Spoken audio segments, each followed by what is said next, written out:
Assalamualaikum warahmatullahi wabarakatuh. Kali ini kita akan membahas mengenai cerita misteri yang berjudul Bekerja di Perusahaan Alam Gaib. Dikisahkan setelah lulus SMA, Dila berencana mau mencari pekerjaan untuk menambah biaya kuliahnya nanti di tahun depan. Mengingat keluarganya adalah keluarga yang pas-pasan dalam hal ekonomi, Dila terpaksa harus menahan keinginannya untuk melanjutkan ke bangku kuliah. Dengan bermodal ijazah SMK-nya, Dila pun mulai membuat lamaran kerja. Kesana kemari mencari lowongan, mendatangi berbagai perusahaan, bahkan mengirimkannya melalui pos. Namun, Dila belum berhasil juga mendapatkan panggilan kerja. Perasaan putus asa pun mulai menghampirinya dan menurunkan semangatnya. Namun tiba-tiba saja HP Dila pun berbunyi.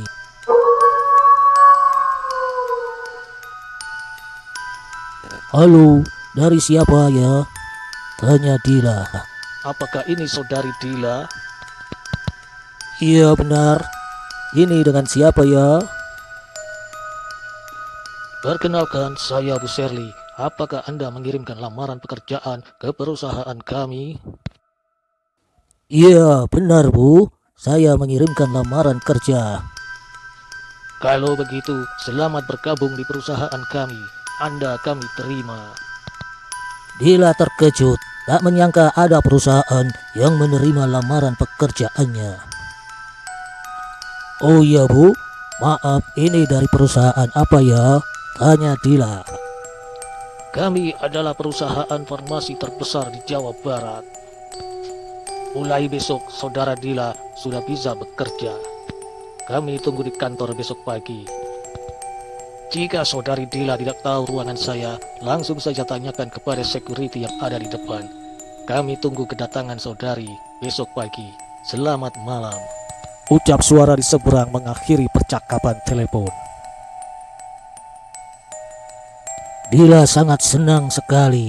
Dalam hati ia bergumam, kok gampang sekali. Tidak ada interview, tidak ada tes, tahu-tahu diterima begitu saja. Mungkin ini sudah rezeki dari yang di atas. Keesokan harinya, Dila pun berangkat pagi-pagi sekali menuju ke alamat perusahaan yang telah dicatatnya tadi malam. Tak begitu sulit bagi Dila untuk menemukan alamat perusahaan tersebut. Saat sampai di depan gedung, Dila pun berhenti sejenak sembari mengamati bangunan gedung tersebut.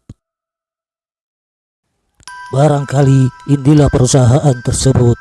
Namanya sama dengan yang disebutkan dari malam, pikir Dila. Wah, besar sekali. Tak kusangka aku bisa bekerja di tempat seperti ini. Merasa yakin bahwa ia telah sampai di tempat tujuan, Dila pun melangkahkan kaki menuju gedung tersebut. Sembari melangkah, ia menengok kanan kiri mencari security. Namun anehnya tak ada seorang pun yang ditemuinya di sana. Dila pun mulai kebingungan. Aku harus kemana ini? Gumamnya dalam hati. Dila pun terus melangkah menuju pintu masuk gedung. Saat melongok ke dalam gedung, Dila melihat ada seorang wanita yang melambaikan tangan ke arahnya. Berasa yakin wanita tersebut melambaikan tangan ke arahnya, Dila pun bergegas masuk dan menghampiri wanita tersebut. "Silakan masuk, kamu Dila kan?" wanita itu bertanya. "Iya benar Bu, apa ini Ibu Sherly?" "Iya benar, saya Bu Sherly. Kamu sudah ditunggu dari tadi, gimana sudah siap bekerja?" tanya wanita tersebut kepada Dila. "Siap Bu, apa yang harus saya kerjakan?" tanya Dila. "Untuk saat ini, kamu saya jadikan sebagai asisten pribadiku. Apa kamu keberatan?" "Tidak Bu, saya senang sekali bekerja di tempat ini," jawab Dila. Dila menyapukan pandangannya ke segala penjuru gedung. dan ia pun terkagum-kagum. Dila melihat banyak sekali karyawan di sana sibuk kesana kemari dengan pekerjaannya masing-masing. Namun anehnya wajah mereka kaku, pucat, dan tidak ada senyum sama sekali. Dila, ini adalah ruangan saya. Ayo masuk. Ajak Bu Shirley mengejutkan Dila yang masih celingukan. Oh iya, baik Bu, jawab Dila. Dila pun bergegas masuk, melangkah ke dalam ruangan Bu Shirley. Dila, apa kamu bisa mengoperasikan komputer? Jika nanti ada pekerjaan yang menuntut, kamu bisa membantu ibu. Siap, bisa Bu, jawab Dila singkat. Ia nampak kikuk, batinnya bertanya-tanya, kenapa Bu Shirley ini baik sekali padanya, padahal ia baru saja mengenalnya. Dila, sekarang kamu bisa mulai membereskan ruangan ibu. Setelah itu, bantu ibu mengetik dokumen ini. Nanti ibu akan ralat kembali kalau ada yang salah. Kamu tidak usah sungkan, kalau ada apa-apa bilang saja. Baiklah Bu, saya akan mengerjakannya, jawab Dila singkat. Dila pun mulai membereskan ruangan Bu Shirley. Semua yang dibutuhkan oleh Bu Shirley, Dila melakukannya dengan sebaik mungkin.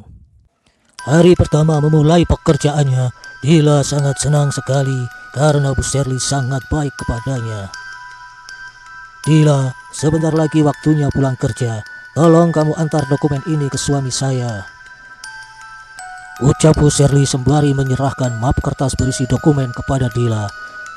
Suami ibu ada di ruangan mana Bu? Tanya Dila. Suami ibu tidak ada di gedung ini, ia ada di rumah. Itu alamatnya, sudah ibu tulis di map tersebut. Oh baik Bu, nanti setelah selesai mengantarkan dokumen itu, kamu langsung pulang saja. Ibu mau lembur karena masih banyak pekerjaan. Dan tolong sampaikan pesan ini kepada suami ibu. Titip anak-anak dan sayangi selalu mereka, jangan menelantarkannya. Dan sampaikan juga saya sangat menyayangi mereka, ucap Bu Shirley sembari menitikkan air mata. Dila terdiam dan memandang wajah Bu Shirley. Ibu, apakah ibu baik-baik saja? Maaf Dila, ibu selalu menangis kalau ingat keluarga ibu di rumah. Sudah, segera kamu antarkan map itu. Oh iya, baik Bu, saya pergi dulu, sekalian pulang ya, sahut Dila. Baik, hati-hati di jalan Dila. Dila pun mengangguk lalu melangkah keluar dari ruangan Bu Shirley. Ketika Dila menutup pintu ruangan, Dila merasa seperti ada yang aneh. Tidak ada satupun karyawan yang tadi sempat dilihatnya. Dila melirik jam tangan di tangannya. Baru jam 3 sore, kenapa sudah pada pulang? Rasanya sepi sekali. Kaki Dila pun terus melangkah ke pintu keluar gedung. Ia menaiki taksi menuju alamat suami Bu Shirley, Bapak Handoko. Sesampainya di sana, Dila memastikan alamat tersebut sudah benar. Ia mengecek nomor rumah lalu melihat ke arah dalam pagarnya. Sepertinya sudah benar, ini rumahnya. Wah, luas sekali. Dila terkagum dengan rumah Pak Handoko. Merasa yakin tak salah rumah, Dila lalu menekan bel rumah di samping pagar. Tak lama kemudian datanglah wanita setengah baya menghampirinya dari dalam rumah. Iya non, cari siapa? Apa benar ini rumah Pak Handoko Bu? Iya benar non, tunggu sebentar, saya panggilkan dulu. Wanita yang nampaknya asisten rumah tangga itu masuk ke dalam rumah lalu keluar lagi dan membukakan pintu pagar. Silakan masuk non, Bapak sedang ada di halaman belakang. Baik, terima kasih Mbok. Dila masuk dan mengikuti si Mbok menuju halaman belakang. Permisi Pak, selamat sore. Dila menyapa seorang lelaki yang sedang duduk sambil mengawasi kedua anak yang tengah bermain. Oh iya, selamat sore. Anda siapa ya? Dan ada keperluan apa? Sahut laki-laki tersebut. Maaf Pak, nama saya Dila. Apa benar ini dengan Pak Handoko? Ya benar, saya Handoko, jawab lelaki tersebut sembari mengernyitkan dahi dan menatap Dila. Begini Pak, saya kemari untuk mengantarkan dokumen ini dan menyerahkannya langsung kepada Pak Handoko. Dila pun mengeluarkan map dari tasnya dan menyerahkan kepada Pak Handoko. Handoko nampak kebingungan. Dila pun menjelaskan, ini dari istri Bapak. Tadi Bu Sherly meminta saya untuk menyerahkannya ke Pak Handoko langsung. Mendengar penjelasan Dila, Handoko pun nampak sangat terkejut. Sherly? Tanyanya. Iya Pak, Bu Sherly. Kebetulan saya bekerja sebagai asisten pribadinya. Dila kembali menjelaskan. Maaf, kenapa Pak Handoko sampai begitu terkejut? Ini tidak mungkin, istri saya Sherly sudah meninggal 1 minggu yang lalu, jelas Handoko. Apa? Bapak tidak sedang bercanda kan? Kini ganti Dila yang terkejut. Handoko pun menggelengkan kepala. Tangannya mengambil map dari tangan Dila kemudian membukanya. Astaga, Handoko terbelalak kaget bukan kepalang. Ini adalah dokumen perusahaan yang selama ini saya cari-cari. Maaf, kamu tadi siapa? Tanya Handoko. Saya Dila Pak, saya karyawati baru di perusahaan Bu Sherly. Kebetulan baru tadi pagi saya bekerja di sana sebagai asisten pribadi beliau. Handoko menutup wajahnya dan berucap lirih. Tidak mungkin, gedung itu sudah habis terbakar beserta seluruh isinya. Dila terkejut bukan kepalang. Apa maksud Bapak? Handoko pun menjelaskan semua kepada Dila. Ya, gedung itu sudah habis terbakar semua. Banyak sekali korban meninggal dunia saat itu, termasuk istri saya, Sherly. Polisi pun sudah memeriksa semua isi gedung, mencari penyebab kebakaran. Dan terungkap dari rekaman CCTV, ada seseorang yang sengaja membakar gedung. Orang tersebut masih buron hingga saat ini. Dila terkejut bukan main mendengar penjelasan Pak Handoko. Tidak mungkin Pak. Dari pagi hingga sore ini saya berada di sana. Semuanya terlihat rapi dan bersih. Bahkan saya lihat banyak karyawan yang juga bekerja di sana. Handoko diam lalu menghela nafas panjang. Baiklah, tunggu sebentar di sini Dila. Handoko beranjak masuk ke dalam dan kembali menghampiri Dila dengan membawa koran dan foto-foto di tangannya. Ini adalah berita koran pada saat kejadian itu. Dan ini adalah foto-foto istri saya setelah kejadian kebakaran tersebut, jelas Handoko seraya menunjukkan pada Dila. Dila terbelalak kaget melihat foto dan berita di koran tersebut. Gedung tempatnya bekerja tadi hancur dan hangus dilalap api. Ia mengamati bentuk bangunan dan halaman gedung itu sangatlah mirip sekali dengan tempatnya bekerja. Ditambah foto-foto Bu Sherly yang menjadi atasannya, ia semakin yakin dengan cerita Pak Handoko itu memanglah benar adanya. Ini benar-benar sangat sulit untuk dipercaya. Dila menggeleng-gelengkan kepalanya. Lantas, apa maksud dari dokumen tadi Pak? Tanya Dila. Dila, dokumen ini adalah data-data penting perusahaan kami. Saya mencarinya kemana-mana namun tidak juga ketemu. Saya benar-benar mengucapkan banyak terima kasih karena telah mengantarkan dokumen ini kemari. Data-data ini sangatlah berharga Dila. Dila hanya terdiam dan bingung. Ia masih tidak percaya dengan cerita yang baru saja didengar dan dilihatnya sendiri. Antara percaya dan tidak, Dila akhirnya juga menyampaikan pesan dari Bu Sherly. Pak, Bu Sherly juga menitipkan pesan kepada saya. Beliau meminta Bapak untuk menjaga dan menyayangi anak-anak. Jangan sampai menelantarkannya. Dan Bu Sherly juga bilang beliau sangat menyayangi Bapak dan anak-anak. Mendengar pesan dari Dila, Handoko pun menitikkan air matanya. Tak terasa mulai terdengar suara lantunan murotal dari masjid sekitar rumah. Dila melirik jam tangannya. Jarum menunjukkan di angka 17.30. Sebentar lagi sudah masuk waktu maghrib. Dila pun beranjak pamit. Baiklah Pak, kalau begitu saya permisi pulang dulu. Pak Handoko berdiri. Terima kasih banyak Dila. Boleh saya meminta nomor telepon kamu? Jika di perusahaan saya lagi butuh karyawan, saya akan menghubungimu. Boleh Pak, jawab Dila sembari menulis nomor teleponnya di atas kertas lalu menyerahkannya ke Pak Handoko. Ini nomor telepon saya Pak. Dila tersenyum. Saya harap kamu tidak menolak untuk bekerja di tempat saya, ucap Handoko. Keduanya melangkah ke pintu keluar. Handoko memberikan sedikit ongkos taksi sebagai tanda terima kasih. Saat berada di tengah perjalanan pulang, Dila penasaran cerita Pak Handoko tentang Bu Sherly. Sambil bersandar di jok belakang taksi, Dila berpikir keras. Apa benar Bu Sherly sudah meninggal? Dan gedung itu apakah benar sudah terbakar seperti itu? Aku harus membuktikannya sendiri. Aku harus ke sana sekarang. Dila mengikuti rasa penasarannya. Pak, putar arah ke alamat ini ya, pinta Dila kepada supir taksi sembari menunjukkan alamat menuju gedung tempatnya bekerja tadi pagi.